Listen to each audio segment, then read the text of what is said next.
Early in the morning of February 13, 1692, in the aftermath of the Glorious Revolution and the Jacobite uprising of 1689 led by John Graham of Claverhouse, a massacre took place in Glen Coe, in the Highlands of Scotland.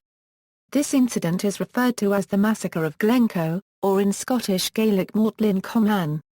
The massacre began simultaneously in three settlements along the Ghlinne Invercoe, Inverrigan, and Achnacon although the killing took place all over the Glen as fleeing MacDonalds were pursued.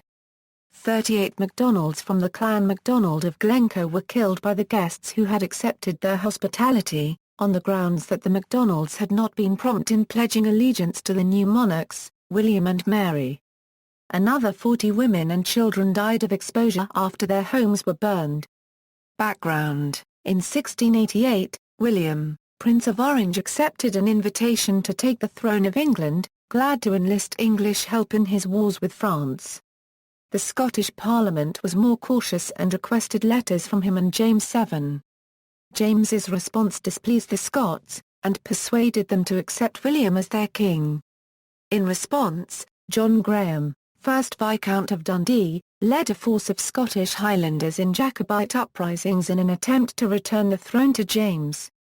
Viscount Bonnie Dundee was killed at the Battle of Killiecrankie, and the rising in Scotland resulted in an inconclusive defeat by the Scottish Cameronian forces at the Battle of Dunkeld.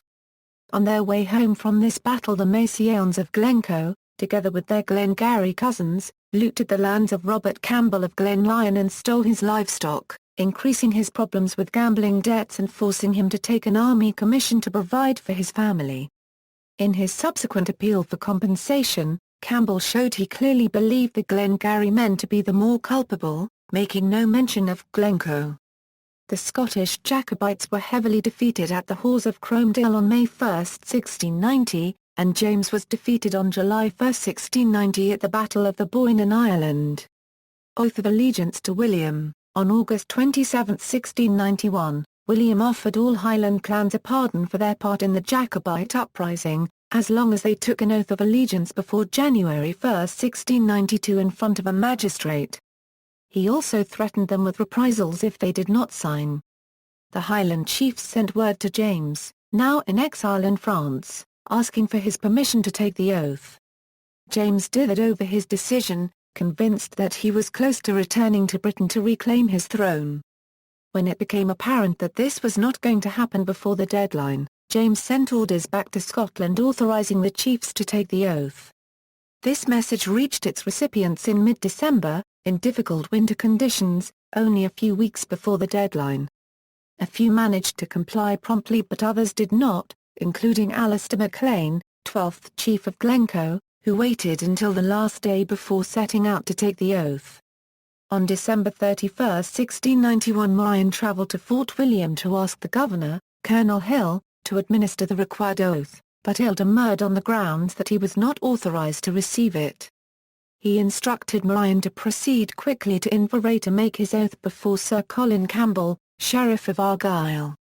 Hill gave MacLean a letter of protection and a letter to Sir Colin asking that he receive MacLean's oath since MacLean had come to him within the allotted time.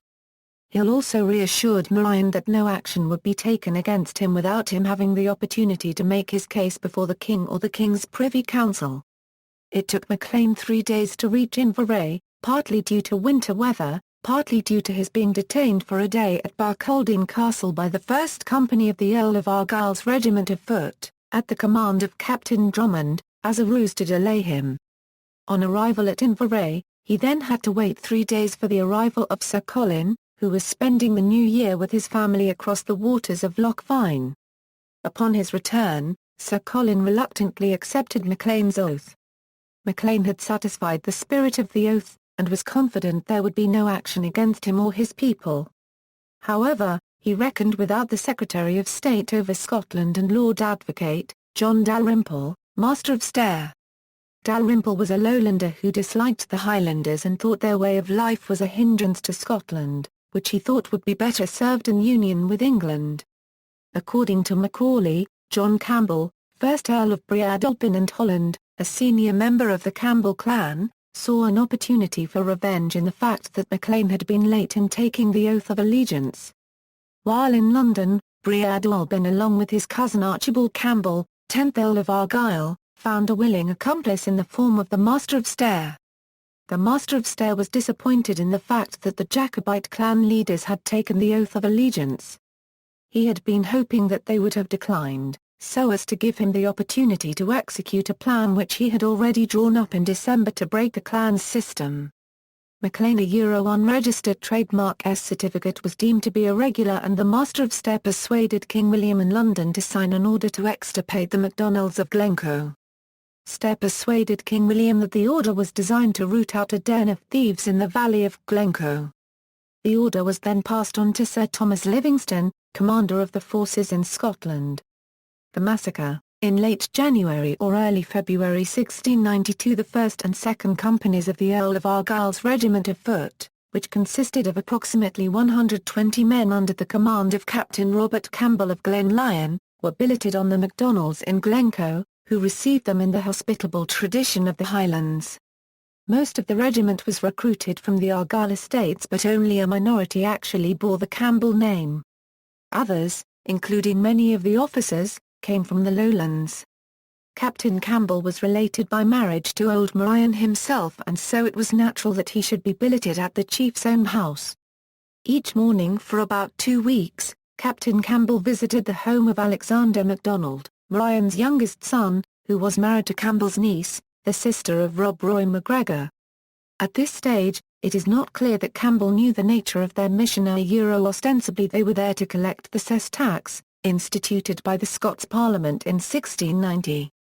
The planning was meticulous enough for them to be able to produce legitimate orders to this effect from Colonel Hill, the man who had tried to help Marion complete his oath in the first place, thus dispelling any suspicions the MacDonalds may have had. However, it was Colonel Hill who issued the orders to begin the massacre 2 weeks later. On February 12, 1692, Captain Drummond arrived. Due to his role in ensuring Marion was late in giving his oath, Drummond would not have been welcomed. As the captain of the 1st Company of the regiment, the Grenadiers, he was the ranking officer, yet did not take command. Drummond was bearing instructions for Robert Campbell, from his superior officer, Major Duncanson. He spent the evening playing cards with his unsuspecting victims and upon retiring, wished them good night and accepted an invitation to dine with Marion, the chief, the following day. Alastair Marion was killed while trying to rise from his bed by Lieutenant Lindsay and Ensign Lundy, but his sons escaped, as initially did his wife. In all, 38 men were murdered either in their homes or as they tried to flee the Glen. Another 40 women and children died of exposure after their homes were burned. The first clansman to be killed was Duncan Rankin. He was shot down as he tried to escape by crossing the River Coe near the chief's house. Elsewhere, various members of the 2 companies found ways of warning their hosts. 2 lieutenants, Lieutenant Francis Farquhar and Lieutenant Gilbert Kennedy, even broke their swords rather than carry out their orders. They were arrested and imprisoned, but were exonerated, released and later gave evidence for the prosecution against their superior officers. In addition to the soldiers who were actually in Glencoe that night, 2 other detachments, each of 400 men were, according to the plan, to have converged on the escape routes. Both were late in taking up their positions. It is possible that a snowstorm made arrival on time quite difficult, especially for those approaching over the Devil's Staircase from Kinlochleven. It is equally possible that they simply did not want to play any part in what they knew to be a heinous crime. Inquiry. Under Scots law there was a special category of murder, known as murder under trust, which was considered to be even more heinous than ordinary murder. The Glencoe massacre was a clear example of such, and the results of the inquiry into it draws parallels with the Nuremberg trials. Though the command of superior officers be very absolute, yet no command against the laws of nature is binding. So that a soldier, retaining his commission, ought to refuse to execute any barbarity, as if a soldier should be commanded to shoot a man passing by inoffensively, upon the street, no such command would exempt him from the punishment of murder. The challenge to the inquiry which had been established, was to apportion blame on those responsible for the massacre, and yet the orders which led to it were signed by the king himself, who could not be seen to be responsible. The scandal was further enhanced when the leading Scottish jurist Sir John Lauder, Lord Fountainhall was, in 1692, offered the post of Lord Advocate but declined it because the condition was attached that he should not prosecute the persons implicated in the Glencoe massacre. Sir George Mackenzie, who had been Lord Advocate under King Charles II, also refused to concur in this partial application of the penal laws but, unlike Fountainhall, his refusal led to his temporary disgrace. The conclusion of the commission was to exonerate the king and to place the blame for the massacre upon Secretary Dalrymple. The Scottish Parliament, after reviewing the commission report, declared the execution of the MacDonald men to have been murder and delegated the Committee for the Security of the Kingdom to prepare an address to the king which included recommendations for the punishment of the perpetrators of the plot and compensation to be paid to the surviving MacDonalds. As far as is known, these recommendations were never acted upon except for the imprisonment of John Campbell Earl of Breadalbin for a few days in Edinburgh Castle on a charge of high treason because he had been involved in secret talks with the Jacobite chiefs. Aftermath. The Glencoe massacre became a propaganda piece for Jacobite sympathies, which were to come to a head in the next generation in the Jacobite risings of 1715 and 1745. In the Victorian era interest was revived and the massacre was romanticised in art and literature, such as Sir Walter Scott's The Highland Widow.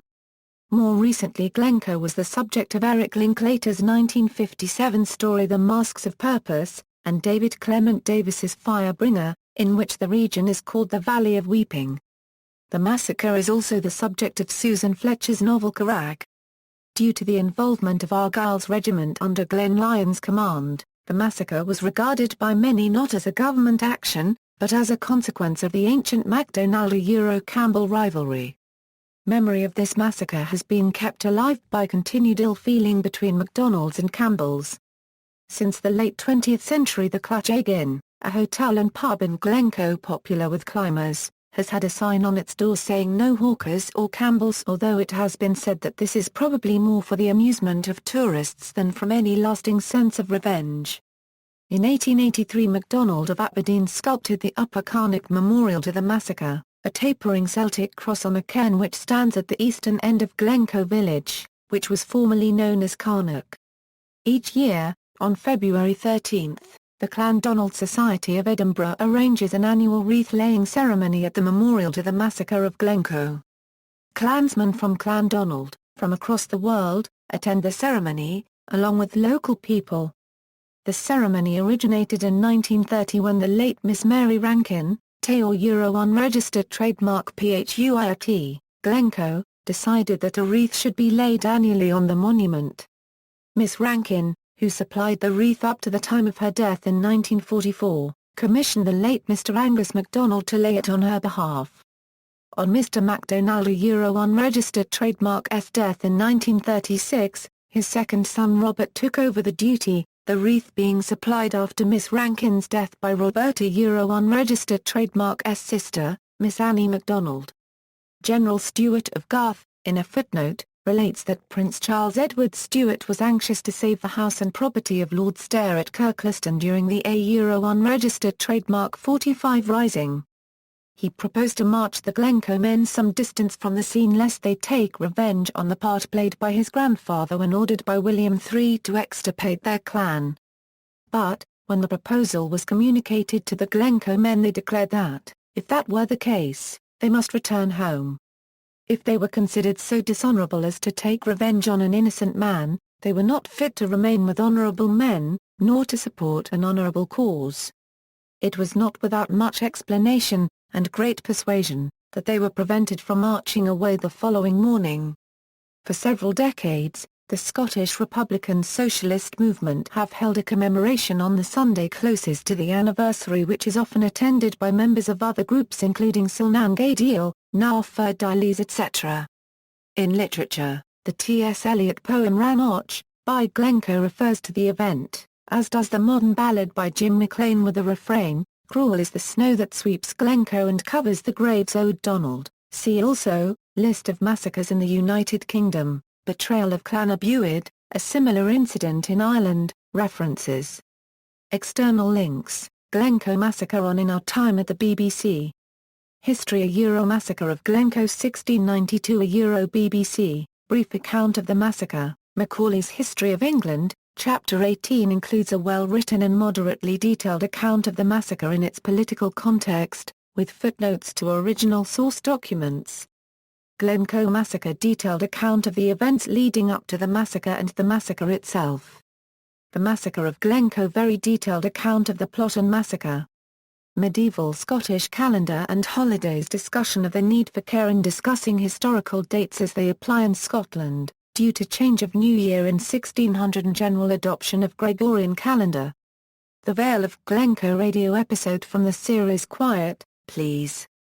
Poor sound quality, but the radio script may be found below. The Vale of Glencoe radio script OTR plots BOTA plot summaries, scripts and reviews of old-time radio shows, including The Vale of Glencoe, above.